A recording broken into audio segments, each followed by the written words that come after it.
네, 안녕하세요 여러분들 반갑습니다. 금융과 에너지 업종을 누구보다 쉽게 알려주는 데이언 멘토 권혁철입니다. 오늘 에콰이라는 기업 리뷰해보도록 할 텐데요. 일단 여러분들도 아시다시피 이 에콰이 같은 경우는 탄소 배출권을 판매하는 사업을 영위하고 있죠. 사실 이 탄소 배출권이라고 한다면 이 탄소 중립 정책에 대한 일환 중 하나인데 과연 이 탄소 배출권이 탄소 중립이 맞나? 라는 의문점이 좀 제기가 되고 있어요. 그래서 오늘 그 부분에 관련해서 말씀을 드리려고 하고요.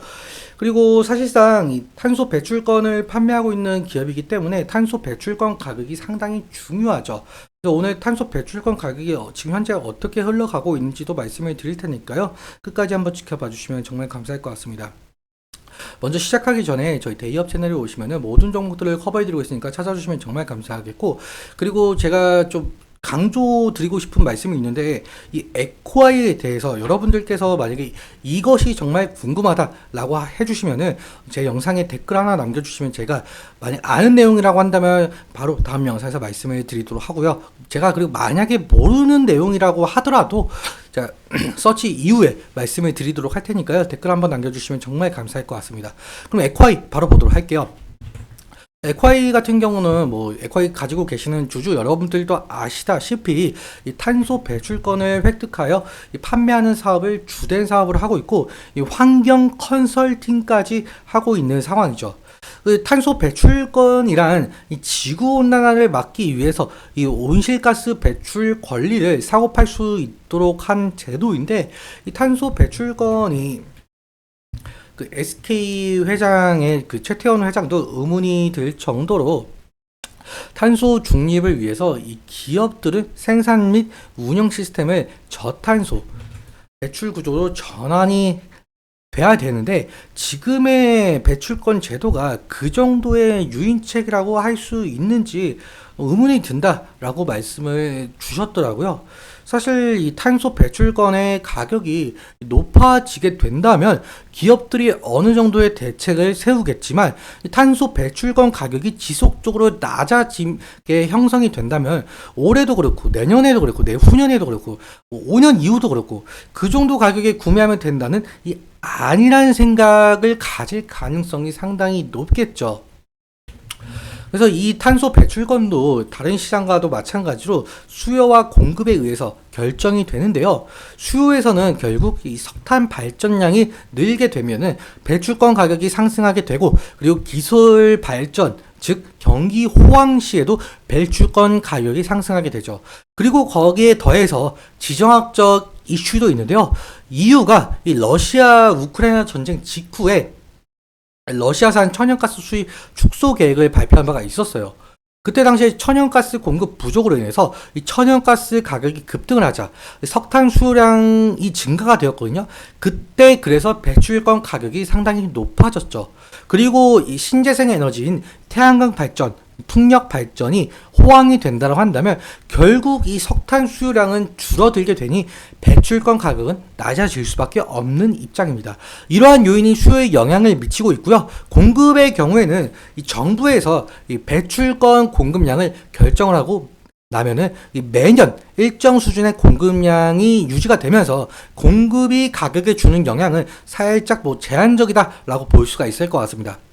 앞으로 이 전 세계적인 탄소 중립 정책에 맞춰서 이 탄소를 줄여야 하는 만큼 이 한국 내에서 이 탄소 배출권 수요가 줄어들 가능성은 있겠지만, 이 에코아이의 매출적인 측면에 대해서도 살짝 영향이 갈 가능성도 있겠죠. 하지만 이 다음 자료를 보신다라면은 이 표도 함께 보시면 좋을 것 같은데요. 이 선진국은 과거에서부터 2000년대까지 산업혁명으로 인해서 당연히 이산화탄소를 더 배출했었겠지만 2000년 이후부터는 이 개도국이 선진국보다 더 많이 배출을 했었습니다. 이 뜻은 결국에는 이 앞으로 한국 내의 탄소 배출권 소비보다는 전 세계 각국, 즉 개도국에서 탄소 배출권을 팔아서 수익을 남길 수가 있다라는 점인데요.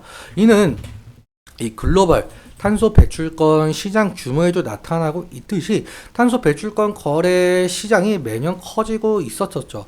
실제로 에콰이 같은 경우 해외 감축 사업 프로젝트도 단행을 하고 있는 상황인데, 여기 보시면은 유치국 전부가 뭐 방글라데시, 우간다, 인도, 가나, 라오스, 캄보디아, 말라위, 뭐 과테말라, 뭐 케냐, 뭐 이런 국가들이 전부 개도국인 상황이에요. 그러니까 이러한 개도국의 탄소 배출권을 매입을 하거나 판매하고 있는 상황으로 보이고 있죠. 다시 정리하자면 에콰이의 중요 투자 포인트 중 하나는 이 탄소 배출권의 수요 측면이 되는 이 석탄 발전, 그리고 신재생 에너지, 그리고 개도국의 개발 단계를 확인하는 것이 중요 투자 포인트가 될 가능성이 높겠고요. 그런데 사실 이 에콰이 같은 경우는 결국엔 이 탄소 배출권을 판매를 하면서 매출적인 이익을 얻기 때문에 이 탄소 배출권 가격적인 측면에 대해서도 상당히 중요하죠. 지금 다음 자료를 보신다고 한다면 이 탄소 배출권 가격 추이를 나타내는 자료인데 작년 9월 때까지만 해도 이 13,000톤 아니죠.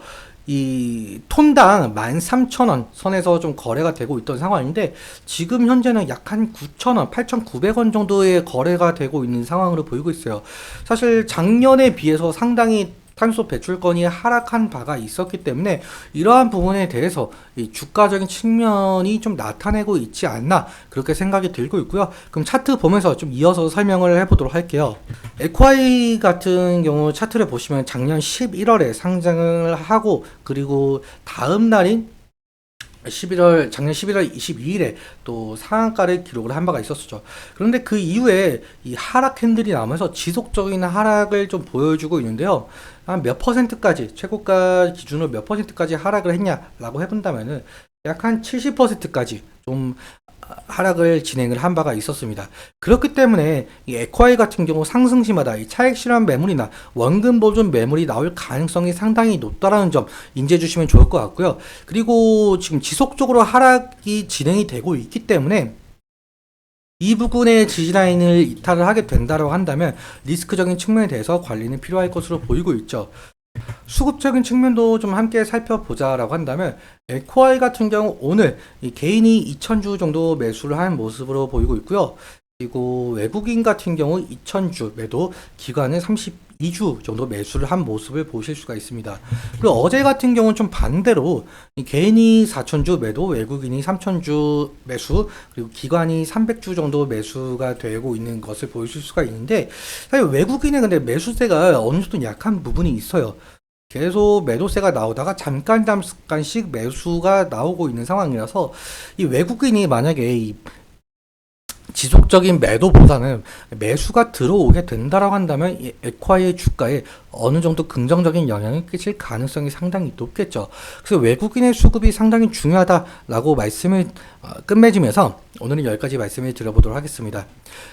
오늘 말씀드린 내용과 이 차트적인 부분에 대해서 제 개인적인 견해가 많이 껴있다 보니까 여러분들의 주관적인 견해와 그 투자를 현명한 선택하셨으면 좋겠습니다.